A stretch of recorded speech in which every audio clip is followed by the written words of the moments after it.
दोस्तों, एक कोर्ट में, एक अदालत में 4 सालों से एक ही केस चल रहा होता है और ऐसे में जज साहब बहुत ही ज़्यादा परेशान रहते हैं। दोस्तों, एक पति और पत्नी अपने अपने परिजनों के साथ में उस अदालत में हाजिर हुए रहते हैं और दोनों का बयान लेते हुए जज साहब लड़के से कहते हैं कि क्या तुम इस तलाक से सहमत हो? क्या तुम लड़की को तलाक देना चाहते हो और क्यों देना चाहते हो?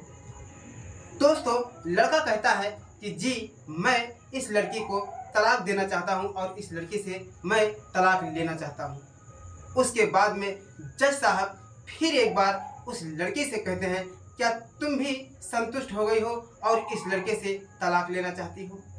उसके बाद में वो लड़की कहती है कि जज साहब, अभी मैं तलाक नहीं लेना चाहती। फिर जज साहब कहते हैं कि क्यों नहीं लेना चाहती हो तलाक, जबकि लड़के ने तो अपनी तरफ से साइन कर दिया है और तुम क्यों नहीं साइन करना चाहती हो? दोस्तों, ऐसे में पूरा अदालत उन दोनों को देखते रहते हैं और बहुत ही ज़्यादा परेशान रहते हैं कि ये क्या हो गया। उसके बाद में जज साहब कहते हैं कि तुम क्यों नहीं देना चाहती हो तलाक? क्या तुम्हारी आखिरी कोई इच्छा है? बताओ और उसे पूरा किया जाएगा। उसके बाद में तुम दोनों फाइनल डिसीजन ले लो। उसके बाद में लड़की कहती है कि जज साहब, मेरा आखिरी इच्छा है कि मैं अपने पति के साथ एक रात बिताना चाहती हूँ। उसके बाद में फिर जब एक रात बीत जाएगा तब जाकर के मैं इन्हें तलाक दे दूंगी।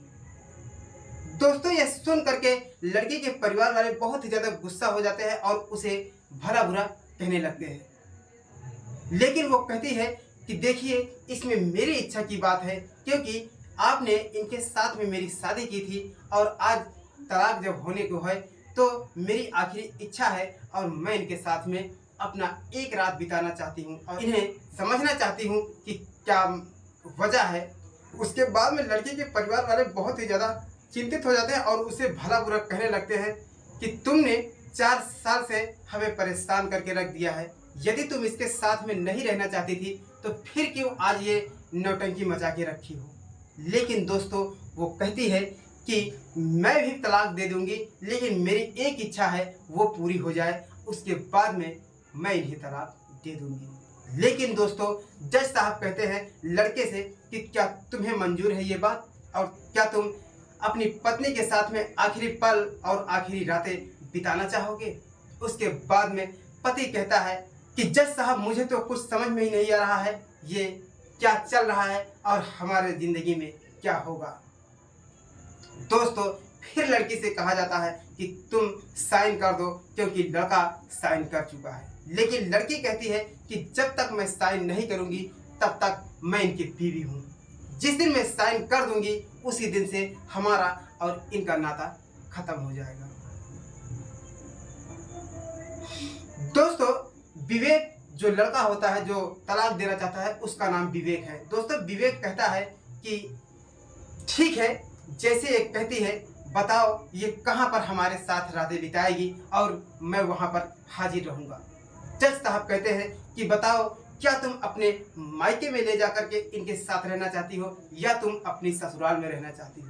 लेकिन लड़की कहती है कि जज साहब, ना मैं अपने ससुराल में जाऊँगी और ना ही अपने मायके जाऊँगी। मेरा इच्छा है कि मैं एक होटल बुक करूँगी और उस होटल में शाम को 6 बजे या 7 बजे के बीच में हमारे पति से कहिए कि ये आकर के वहाँ पर हमसे मिले और वहीं पर आखिरी रातें बीतेगी। उसके बाद में मैं सुबह 7 बजे तक फाइनल डिसीजन ले लूँगी। जज साहब कहते हैं कि 6 से 7 बजे तक नहीं, बल्कि तुम्हारे पास कल 10 बजे तक का टाइम है और तुम आकर के अपनी बातों को, अपने बयान को सुनाना और उसके बाद में इस कोरे कागज़ पर साइन कर देना कि मैं इस विवेक के साथ में नहीं रहना चाहती। उसके बाद में जो वो लड़की अंजलि होती है वो एक होटल बुक करती है और उस होटल में पहले से ही जा करके एक नई नई साड़ी में, यानी कि लाल जोड़े में, एकदम दुल्हन के वेश में हो करके अपने पति का इंतजार कर रही होती है। वो सर से पांव तक के एकदम दुल्हन के जैसे सजी हुई होती है, एकदम नई नवेले दुल्हन की जैसे सजी हुई होती है और न जाने क्यों वो बहुत ही ज़्यादा और न जाने क्यों वो इस घड़ी का बहुत बेसब्री से इंतजार कर रही होती है। दोस्तों ऐसे में वो मांग में सिंदूर भरती है और कान में बालियां पहनती है। उसके बाद में गले में हार और मंगलसूत्र पहन करके एक लाल साड़ी को पहन करके ऊपर से चुनरी ओढ़ करके जैसे सुहाग रात की सेज पर बैठी हो। दोस्तों उसके बाद में जब उसका पति विवेक वहां आता है तो विवेक जब दरवाजा खटखटाता है तो वो जो अंजलि होती है दरवाजा खोलती है। दोस्तों जब अंजलि दरवाजा खोलती है तो उसके बाद में विवेक देख करके हैरान हो जाता है और दंग हो जाता है। लेकिन विवेक का चेहरा ऐसा लगता है कि जैसे बेजान हो, जैसे ये निर्जीव हो गया है और इसे कुछ पता नहीं है, जैसे इसको जिंदगी से एकदम उलझन हो गई हो और ये जिंदगी से रूठ गया हो। दोस्तों उसके बाद में जो अंजलि होती है वो विवेक का हाथ पकड़ करके अपने साथ में बैठाती है, लेकिन विवेक जो है उससे दूरियां बना लेता है। विवेक उसके पास में सट करके बैठता ही नहीं है और वो काफी स्पेस और फासला दे करके बैठ जाता है। लेकिन दोस्तों जो अंजलि होती है वो फिर भी अपने विवेक से जा करके सट जाती है और विवेक से कहती है कि आज की आखिरी रात है और आज का वो लास्ट रात है। तुम जो चाहो मैं तुम्हारी पत्नी हूँ और तुम जो चाहो हमारे साथ कर सकते हो और पूरी रातें रंगीन कर सकते हो। दोस्तों लेकिन विवेक को कुछ फर्क नहीं पड़ता है। विवेक कहता है यही सब करने के लिए तुम मुझे आखिरी रात का फैसला लिया है और आखिरी रात का और आखिरी इच्छा यही पूरा करनी थी क्या? दोस्तों उसके बाद में उसका पति विवेक कहता है कि बताओ तुमने ऐसा क्यों किया। लेकिन अंजलि कहती है कि मेरी बात को गौर से सुनिए, मैंने 4 साल के बाद जब तुम्हें देखा अदालत में तो तुम्हारा चेहरा एकदम उतर गया होता है और तुम्हारी शरीर एकदम टूट चुकी होती है और बहुत ही आप कमज़ोर हो चुके होते हैं। जबकि पहले की जो शरीर होती थी आपकी वो देखते ही बनती थी और किसी से कम नहीं रहते थे आप जो भी कहते थे मैं आपकी हर बात मानती थी। आप बहुत ही अच्छा बात करते थे और बहुत ही अच्छा लोगों से व्यवहार करते थे और बोलने की बहुत ही बड़ी आदत होती थी। लेकिन आज ये चेहरा, आज ये हंसमुख चेहरा लोगों से क्यों नजरें फेर ले रहा है और लोगों से क्यों बात नहीं करता। जो घंटों घंटों लोगों से बातचीत करता था और आज वो 1 मिनट भी बातें करने का टाइम नहीं देता है। ऐसा लगता है कि तुम्हारे चेहरे पर बहुत ही ज़्यादा परेशानी हो, बहुत ही ज़्यादा तुम चिंता में डूबे हो, जैसे तुम्हें जिंदगी से प्यार ही नहीं हो।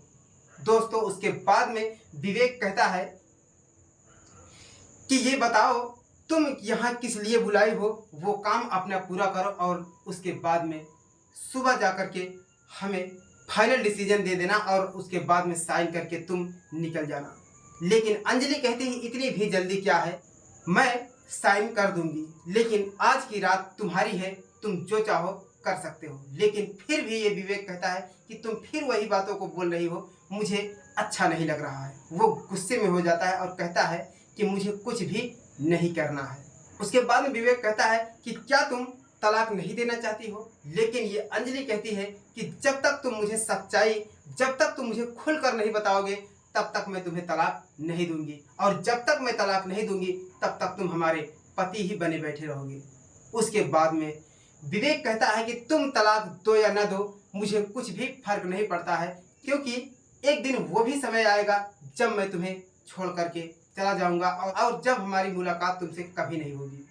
लेकिन अंजलि कुछ समझ नहीं पाती है और अंजलि कहती है कि विवेक जरा खुल कर बताओ कि क्या माजरा है। विवेक कहता है तुम जब अपने मायके चली गई थी तो उसके 6 महीने के बाद हमारे पेट में बहुत ही ज़्यादा दर्द होने लगा। 1-2 साल तक हमारे पेट में दर्द होता रहा, 6 महीने तक हमारे पेट में दर्द होता रहा। उसके बाद में मैं बहुत ही परेशान था। मैं डॉक्टर से जब चेकअप कराया तो डॉक्टर कहता है कि तुम्हें पेट का कैंसर हो गया है, तुम्हारे अंदर कैंसर हो गया है और तुम्हारा बचना बहुत ही ज़्यादा मुश्किल है। दोस्तों उसके बाद में इधर अंजलि बहुत ही ज़्यादा चिंता में सुन रही होती है और ये बताते बताते विवेक की आंखों से आंसू बहने लगते हैं।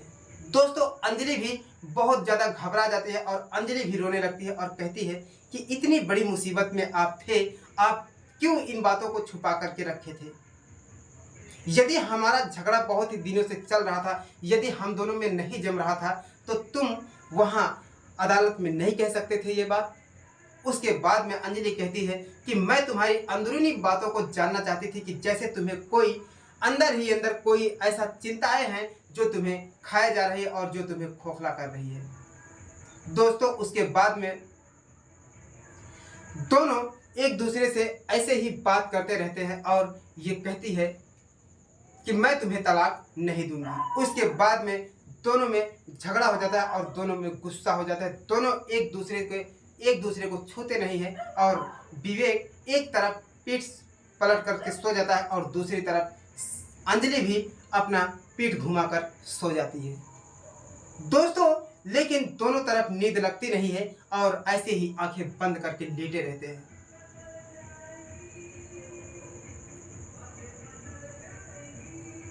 लेकिन दोस्तों, जब सुबह हो जाती है तो अंजलि उठती है और अपने विवेक पति को कहती है कि आप उठिए, अब टाइम हो चुका है, कोर्ट में चलना है।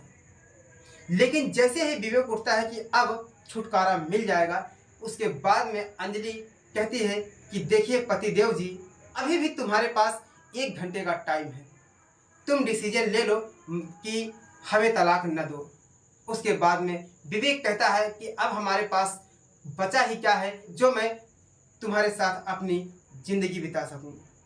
उसके बाद में दोनों अपने अपने घर चले जाते हैं और फिर से अपने अपने परिजनों के साथ में कोर्ट में पेश होते हैं। इधर जज साहब बहुत ही नई एनर्जी के साथ में आते हैं और बहुत ही खुशी उमंग में आते हैं और वो सोचते हैं कि आज का फैसला हो सकता है, एक दोनों के बीच में तलाक ना हो और दोनों के बीच में खुशियाँ उमड़ जाए और दोनों परिवार अपने अपने फिर से बंधन में बंध जाए। दोस्तों, उसके बाद में जैसे ही जज साहब कोर्ट के अंदर आते हैं तो कहते हैं कि अंजलि और विवेक, तुम दोनों उठो और बताओ कि क्या एक रातों में तुम्हारा कोई डिसीजन हुआ है, कोई ऐसा फैसला आया है तुम्हारे मन में कि मैं अब तलाक नहीं देना चाहता, या फिर अंजलि तुम अब तलाक नहीं देना चाहती हो। लेकिन विवेक कहता है कि नहीं सर, मुझे तलाक देना है क्योंकि मुझे ज़िंदगी प्यारी नहीं है।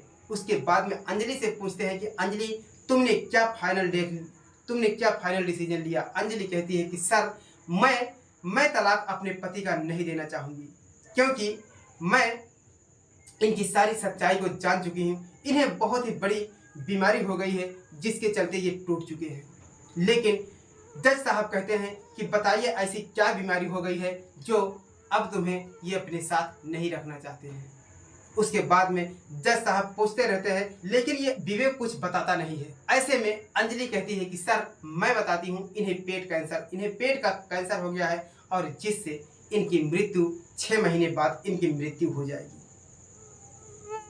लेकिन दोस्तों, ये सुन करके जज साहब भी बहुत हैरान हो जाते हैं और लड़की के परिजन भी बहुत ही ज़्यादा सदमे में डूब जाते हैं। लेकिन दोस्तों, लड़की कहती है कि जज साहब, मैं 4 साल से इनसे दूर रही, उन 4 सालों में मेरी पढ़ाई बाकी थी और मेरी पढ़ाई चलती रही थी। मैं बहुत ही बड़ी डॉक्टर बन गई हूँ और मेरा ये दावा है कि मैं अपने पति को यमराज के मुंह से भी बचा लूँगी और इनकी कैंसर को मैं ठीक कर सकती हूँ और इन्हें हमेशा के लिए स्वस्थ बना दूँगी। उसके बाद में वो कहती है कि जज साहब, आपसे अनुरोध है और आपसे आगाह है कि मैं अपने पति के साथ में अपने ससुराल में जाकर के खुशी से रहना चाहती हूँ। उसके बाद में जज साहब कहते हैं कि तुम्हारे फैसला तो ठीक है, यदि इसी बात में तुम्हारा पति अगर सहमत है तो बताओ, मैं तुम दोनों को इजाज़त देता हूँ और तुम दोनों फिर से जाकर के अपनी गृहस्थी में डूब जाओ। दोस्तों, उसके बाद में उसका पति जो होता है विवेक फूट फूट करके रोने लगता है और जज से कहता है कि जज साहब, मुझे नहीं पता था कि इन 4 सालों में मेरी पत्नी इतना बदल गई है। और उसके बाद में वो अपनी पत्नी को गले से लगा लेता है और अंजलि भी उसके गले लग करके उसके सीने से लग करके रोने लगती है और बहुत ही ज़्यादा खुशी का माहौल छा जाता है। पूरा अदालत खुशियों की माहौल में गूंजने लगता है। ऐसा लगता है कि एक अदालत में 2 आत्माओं का मिलन हो गया हो। दोस्तों, उसके बाद में अंजलि कहती है कि मैं अपने पति को जब ठीक तरह से इलाज कर लूँगी तब जाकर के आपसे फिर एक बार मुलाकात होगी। दोस्तों, जज साहब कहते हैं कि मेरी शुभकामनाएं और मेरी दुआएं तुम लोगों के साथ में है और मैं ऊपर वाले से दुआ करूंगा और प्रार्थना करूंगा कि तुम्हारे पति जल्द ही जल्द ठीक हो जाए। दोस्तों, उसके बाद में अंजलि अपने ससुराल आती है और अपने पति को एक अस्पताल में ले जाती है जहां पर वो स्वयं बहुत ही बड़ी डॉक्टर हुआ करती है। दोस्तों, अपने पति का इलाज करते करते उसे बचा लेती है और सदा के लिए उसे स्वस्थ कर देती है और सदा के लिए निरोगी बना देती है और सदा के लिए एकदम अच्छे से बना देती है और वो कैंसर की बीमारी से दूर हो जाता है। तो दोस्तों, ये थी हमारी कहानी और कहानी कैसी लगी दोस्तों कमेंट करके जरूर बताइएगा। दोस्तों, अंजलि जैसी धर्मपत्नी हर घर में होना चाहिए क्योंकि अंजलि ने एक ऐसा कर्तव्य निभाया है जो अपने पति के प्राणों को यमराज से बचा लेती है। तो दोस्तों, मिलते हैं किसी नेक्स्ट वीडियो में और तब तक के लिए सागर को दीजिए इजाजत। नमस्कार।